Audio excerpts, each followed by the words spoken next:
এই মুহূর্তে সব থেকে বড় খবর আপনার জন্য, বঙ্গে লোকসভা ভোটের প্রচারে অন্তত 15টা সভা করবেন প্রধানমন্ত্রী নরেন্দ্র মোদী। কেন্দ্রীয় স্বরাষ্ট্রমন্ত্রী অমিত শাহ করবেন 14 থেকে 15টি সভা।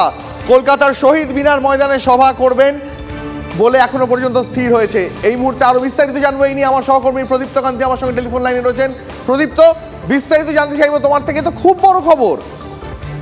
দেখো, প্রধানমন্ত্রীর তরফে 15 থেকে 16টির মতো সভা এই রাজ্যে তিনি করতে পারেন, অন্তত বিজেপি সূত্রে তেমনটাই আমরা জানতে পারছি। তার পাশাপাশি কেন্দ্রীয় স্বরাষ্ট্রমন্ত্রী তিনি 14-15টির মতো সভা করবেন। তবে শহীদ মিনারে, কলকাতা শহীদ মিনারে কে সভা করবেন সেটা এখনো পর্যন্ত স্থির হয়নি। অমিত শাহ অথবা নরেন্দ্র মোদী, প্রধানমন্ত্রী বা স্বরাষ্ট্রমন্ত্রী কেউ কলকাতায় সভা করবেন। তার পাশাপাশি বিজেপির সর্বভারতীয় সভাপতি জেপি নাড্ডা, কেন্দ্রীয় মন্ত্রী রাজনাথ সিং, স্মৃতি ইরানি, উত্তরপ্রদেশের মুখ্যমন্ত্রী যোগী আদিত্যনাথ, ত্রিপুরার মুখ্যমন্ত্রী মানিক সাহা, অসমের মুখ্যমন্ত্রী হেমন্ত বিশ্ব শর্মারাও কিন্তু 5 থেকে 7টি করে সভা করবেন।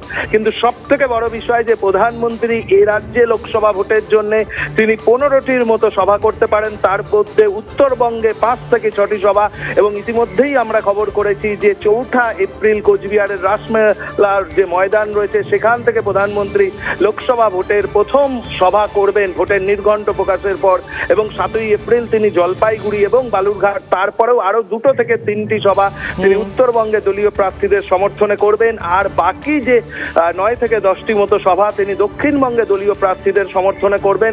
অমিত শাহ তিনি 14 থেকে 15টি সভা করবেন, এবং দলীয় অন্যান্য যে নেতৃত্বরা রয়েছেন তারাও একাধিক সভা করবেন। অর্থাৎ বিজেপি বুঝতে পেরেছি, ধন্যবাদ তোমাকে। এদিকে জলপাইগুড়িতে টর্নেডোর বলি 5। গতকালের ঝড়ে প্রথম বলি হন কোচবিহারের মেখলিগঞ্জের বাসিন্দারা। চোখের সামনে ঝড়ের তাণ্ডব দেখে এখনো আতঙ্কে বাসিন্দারা। আর এই সেই অভিশপ্ত জায়গা, এই যে দেখতে পাচ্ছেন যে গাছ, এই গাছ চাপা পড়ে কিন্তু গতকালকে যে বিধ্বংসী টর্নেডো হয়েছিল, সেই টর্নেডোতেই এই ডাল চাপা পড়ে মারা গিয়েছিলেন, মানে প্রথম মৃত্যুর খবর পাওয়া যায়। এই সেই অভিশপ্ত ঘটনাস্থল, যেখানে আমরা লক্ষ্য করলে কিন্তু দেখতে পারবো যে এখনও এই যে চাপ রক্ত কিন্তু এখনও পড়ে আছে। এই সেই গাছের ডাল, যেই ডাল চাপা পড়ে গতকালকে প্রথম মৃত্যুর খবর আমরা পাই। এরপর এখানে তৎপর হয় পুলিশ এবং প্রশাসন, এখান থেকে দেহ উদ্ধার করে মেডিকেল কলেজে পাঠানো হয়। তারপরে গতকালকে রাতে এখানে মুখ্যমন্ত্রী এসেছিলেন এবং ওই পরিবারের সাথেও দেখা করেছেন। নীলেশ্বর সান্যাল, TV9 বাংলা, সুকান্তনগর, জলপাইগুড়ি। ভয়াল ঝড় প্রাণ কেড়ে নিয়েছে ময়নাগুড়ির সমর রায়ের। ঝড়ের সময় শেষ সম্বলটুকু বাঁচানোর চেষ্টা করেছিলেন, সেই সময় হঠাৎই আঘাত, মৃত্যু। শোকের ছায়া নেমে এসেছে গোটা গ্রাম জুড়ে।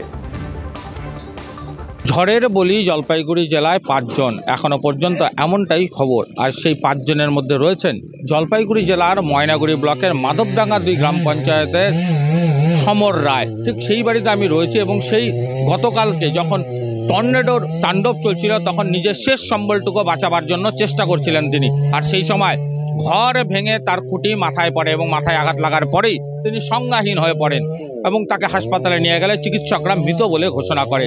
এবং সেই খবর বাড়িতে পৌঁছানোর পরেই রীতিমতো শোকের ছায়া নেমে এসেছে, কান্নার রোল গোটা বাড়ি জুড়ে। রাতেই প্রশাসনিক কর্তারা বাড়িতে এসেছিলেন, তাদেরকে সান্ত্বনা দিয়ে গেছেন। তবে তাতে কি স্বজন হারানোর বেদনা ভুলতে পারবে পরিবার?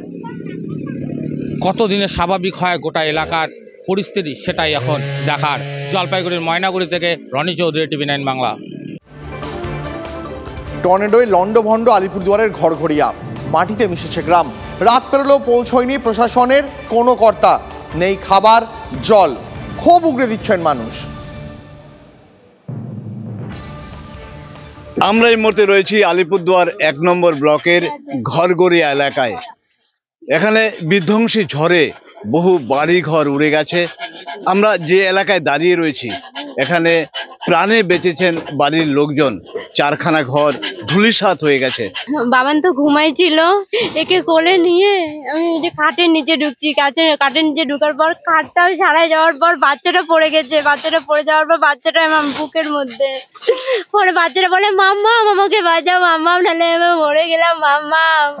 আর মা দরজার ওখানে ছিল, মা পরে এসে টাইনা বের করছে আর আমাকে পরে টাইনা বের করলো। কই থাকবো, একটু মাথাটা গোছাবো, ওইটাই জায়গা নাই, এখানে ছিলাম। এখন খোলা আকাশের নিচে রাত কাটানো হচ্ছে। খাবার নাই, জল নাই, বা প্রশাসন গ্রামবাসী কেউ, আগে গ্রামের প্রধান কেউ এখনো আসে নাই। এখনো পর্যন্ত আসলো না। ঠিক আছে, কোন বাড়িতে কি ক্ষতি হয়েছে ওই পর্যন্ত এখন পর্যন্ত কোনো প্রশাসন অধিকারও পর্যন্ত আসলো না। এই ঝড়ে বিধ্বস্ত গোটা গ্রাম, এখন দেখার প্রশাসন কি ব্যবস্থা নেয় সেদিকে তাকিয়ে এই গোটা গ্রামের মানুষজন। আলিপুরদুয়ারের ঘরঘরিয়া গ্রাম থেকে সুজিত রায়, TV9 বাংলা। আচমকাই টর্নেডোর জেরে উত্তরে ধ্বংসলীলা, বিপর্যয় খতিয়ে দেখতে গ্রামে যাচ্ছে মৌসুম ভবনের টিম। গত কয়েকদিন ধরেই উত্তরে ঝড় বৃষ্টির পূর্বাভাস ছিল। টর্নেডোর পূর্বাভাস আগে থেকে দেওয়া সম্ভব নয়, হঠাৎ করেই টর্নেডোর সৃষ্টি হয়, তাই ক্ষতি এড়ানো কঠিন। গত বছরেও টর্নেডোর জেরে 82 জনের মৃত্যুর সাক্ষী থেকেছে মার্কিন যুক্তরাষ্ট্র। বাংলায় টর্নেডো বাড়ছে কি, খতিয়ে দেখবে হাওয়া অফিস।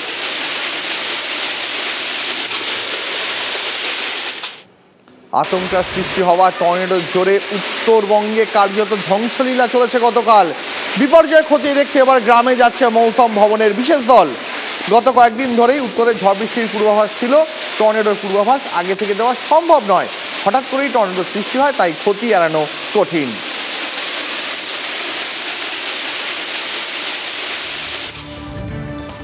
উত্তরবঙ্গে আরও ঝড় বৃষ্টির পূর্বাভাস রয়েছে আজ ও কাল। উত্তরের 5 জেলায় বৃষ্টির সম্ভাবনা। দার্জিলিং, কালিম্পং, জলপাইগুড়ি, কোচবিহার, আলিপুরদুয়ারে হলুদ সতর্কতা। মূলত 5টা জেলায় ইতিমধ্যে হলুদ সতর্কতা জারি করা হয়েছে। আলিপুরদুয়ার, দার্জিলিং, কালিম্পং, কোচবিহার, জলপাইগুড়ি, এই 5টা জায়গায় কিন্তু হলুদ সতর্কতা জারি করা হয়েছে। দক্ষিণবঙ্গে এখনও পর্যন্ত কোনো রকম বৃষ্টির পূর্বাভাস নেই, উল্টো দিকে তাপমাত্রা বাড়বে। এবং তার পাশাপাশি যেটা আরও গুরুত্বপূর্ণ, কলকাতায় 37 থেকে 38 ডিগ্রি সেলসিয়াসে তাপমাত্রা আসতে পারে। এবং অন্যদিকে পশ্চিমাঞ্চলের যে জেলাগুলো সেখানে 40 ডিগ্রিতে পৌঁছাতে পারে। বাঁকুড়া ইতিমধ্যেই 40 ডিগ্রিতে পৌঁছে গেছে। স্বাভাবিকভাবে উত্তরবঙ্গে যখন বৃষ্টি হবে, দক্ষিণবঙ্গ তখন চড়া রোদ। ক্যামেরায় অভিজিতের সঙ্গে সুশোভন, TV9 বাংলা।